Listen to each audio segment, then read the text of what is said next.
What is right about this time? Well, so many things. That we're on the other side of a lot of life experience that's happened, and also that we have the ability to make our own choices in a way that I couldn't have said yes to you then. Meghan Markle is ready to talk. On Friday, a new sneak peek from the Duke and Duchess of Sussex's highly anticipated 90-minute tell-all with Oprah Winfrey dropped. And Lady O revealed this wasn't the first time she tried to sit down with Meg. Back in 2018, before the couple tied the knot, Oprah said she called Meghan personally to ask if she could interview her and Harry. You said, I'm sorry, it's not the right time.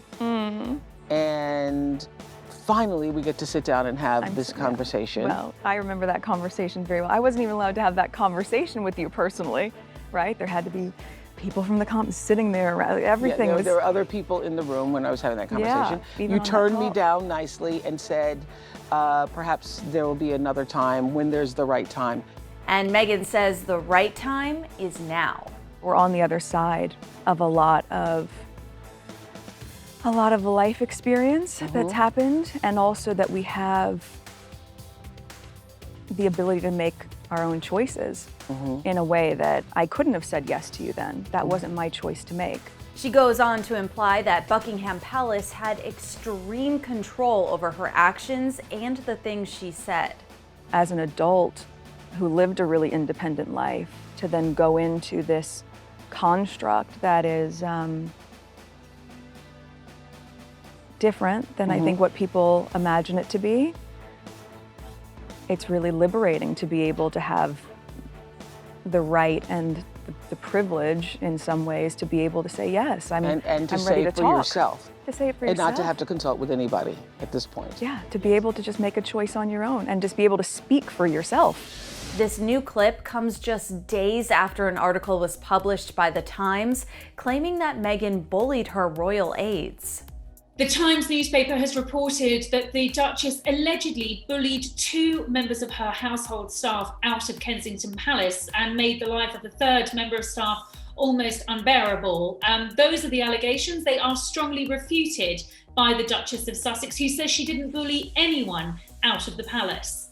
A spokesperson for Meghan and Prince Harry has denied the allegations in a statement to ET, calling it a, quote, calculated smear campaign based on misleading and harmful information. Meghan, who is a spokesperson for women around the world, who claims in her own statement and has spoken very publicly about being the subject of bullying. She's talked about online bullying and trolling and being bullied in the media, now having to fend off claims that she, in fact, has been a bully. Following the allegations, Buckingham Palace announced they're launching an internal investigation.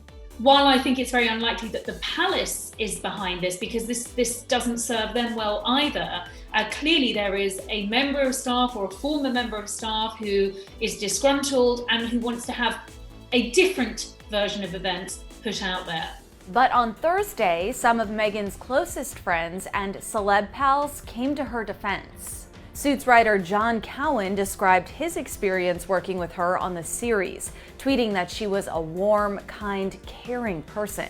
While one of Meghan's college friends, Lindsay Roth, wrote in part, quote, Meg's MO has always been kindness. Goodwill runs in her bones. I know this to be true after 22 years of very close friendship. Janina Gavankar tweeted that the Duchess is, quote, kind, strong, open. And Jamila Jamil also spoke out, asking on Twitter if this is what the royal family is comfortable doing to a heavily pregnant woman publicly. Can we even imagine what they put her through privately? They seem terrified. Her interview hasn't even aired yet. What are they covering up?